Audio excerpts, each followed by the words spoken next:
Could you please state and spell your name for the record? My name is Kenneth Hurlbut, Kenneth, last name Hurlbut. What is your birthday? 2/10/1951. Where were you born? I was born in Grand Rapids, Minnesota. What was life like back in Grand Rapids in the 1950s? I wish it was like that now. It's a lot simpler. What is your current age? I'm 70 years old. What is your ethnic background? What nationality? Researching my family history, my ancestors came here into Connecticut and then Boston in 1630. From England, being led by a man named Lion Gardner. It was his troops they were involved with, so they came from England. So take us back, just finished high school if I remember, and you decided that you wanted to join the military. Actually, I joined months before on my 18th birthday in February 1969. My mother woke me up to go to school, and I said, I'm not going to school today. And there I was, sick and tired of being the one that had to be the head of the household. And my mom was a spitfire. She said, the hell you're not. What do you think you're doing? I said, I'm going to see the Navy recruiter. And I'm joining the Navy. And she realized she wasn't going to change my mind. She said, well, I'll give you a ride in then. So I met the Navy recruiter, me and a fella from Big Fork. When did you set off for Vietnam? I believe it was May or June in 1972. We started, I believe we started patrolling in August and ended in January. So describe your first impression of Vietnam. My first impression was there ain't nothing going on here for a sailor to do. And then the captain one time got on the loudspeaker and he was screaming like a little kid. He was on the big eyes and he had that loudspeaker around his neck, and the big eyes were huge binoculars, very powerful. And there had been combat on the beach that night, and I think it was the Army that was in there. But the Cobra helicopters were sitting at angles, and you could borrow somebody's binoculars. You could watch them sweeping through those palm trees on that beach, killing everything that moved with those miniguns. And then there was ground forces coming in behind them and cleaning up. And our captain was nuts. He loved that. Look at them, they're killing them. They're like fruit flies over there. Look at them. And those cobras are all over. Cobras are little choppers and fast. You can just about fly upside down.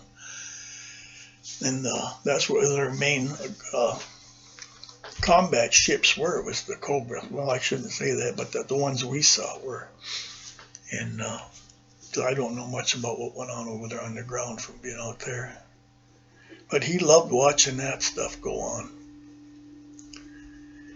Then the pallets of rice bags. Nixon had called for Haiphong Harbor to be mined, and that was their main supply route to bring stuff in from the Chinese ships were bringing it in, the Red Chinese. Tons and tons of it to supply the fighters, the Viet Cong Army. And once that was mined, they would use their cranes on board and set pallets of rice in the water, and it would float. They would use the tides to bring it into shore for the enemy. And when we'd find those pallets, well, then the 50 calibers would come to life, and we watched fighter jets come in and Cobras come in and strafe those pallets. It's amazing how fast them guns can shoot. There's no when they shoot. It's just whoop, and the water explodes.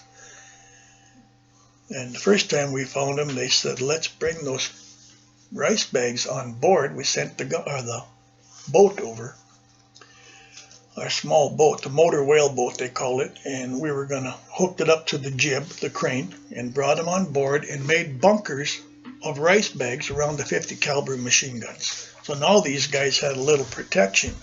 And then when we got to the Philippines, we were going to donate all of this rice to an orphanage. And that's when you learn how many lice are infesting those Chinese merchant ships and Chinese ships. We had to decontaminate the whole ship for lice. The whole entire crew. Every place had to be fumigated and everything else done to control it. So we didn't pick those up anymore after that. We just sunk them.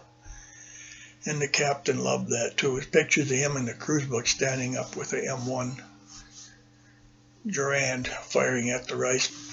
So tell me about most memorable experiences during these first, missions in Vietnam. What was the goal? Anything the spotter planes found for us in the early parts of it, until we got involved in Operation Linebacker, the spotter planes would go out in the daylight hours and find ferry boats that were being used to supply enemy troops or trucks. Any compounds like that, they would find them for us and give us the coordinates, and we would go into combat and destroy them. And then they would let us know when we had done what we had expected. I mean, a parked truck might take us 50 rounds, but pretty soon that truck would be blown to pieces. My big problem with that is who's the innocent people in the background and how close are they. That always troubled me and still does. How do people entertain themselves aboard ship? Played a lot of cards. We used to have a floating crap game on the Lawrence. Were there any pranks that took place aboard ship? Yeah, you send somebody on wild goose chases, oh my goodness. And one of the times I did that to a new guy, I thought I was pretty clever. He said, "What's that noise in the dryer?" I said, "Oh, that's probably a bearing. I need you to go get some relative bearing grease." The relative bearing of a ship is the direction it's headed. But it was a cool term, and I'd seen the trick played. So I was going to be the master of that trick this day. He said, "Where do I get that?" I said, "You probably have to go to deck force." So he went and asked around up there. Well, immediately they knew the joke. And they sent him back to the machine shop on the other end of the ship where I was. And my friend there, the guy who shot the seagull, says, "Well, there's 2 gobs of grease on those towels." And it just turned out he was working on bearings. He said, "Well, how do I know which one's which?" He said, "Taste them. The one that tastes like butter is the one you need. Otherwise," he said, "you got to go to the engineering division." And he told him how to get there, and he went up there, and they sent him back somewhere else, but he caught on to the game. And at the end of the day, when we were sitting around playing cards, I said, "Young, did you ever find that relative bearing grease?" He said, "Hurlbut, I want to thank you for that." I said, "What?" He said, "It didn't take me very long to figure out what you were doing, and once I did, I had the whole day not working, just wandering around the ship, pretending to look for something that didn't exist." And I was rather disappointed with that.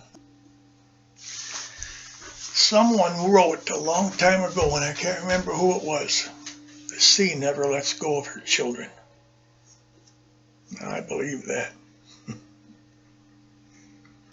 I didn't used to be a sailor any more than a Marine used to be a Marine, or a soldier used to be a Marine.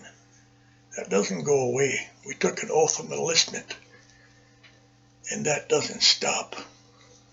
And I'll die defending my country if that's what it takes. But that's what everyone I've ever spoke to feels that way. I'm not an ex-sailor. I'm a sailor.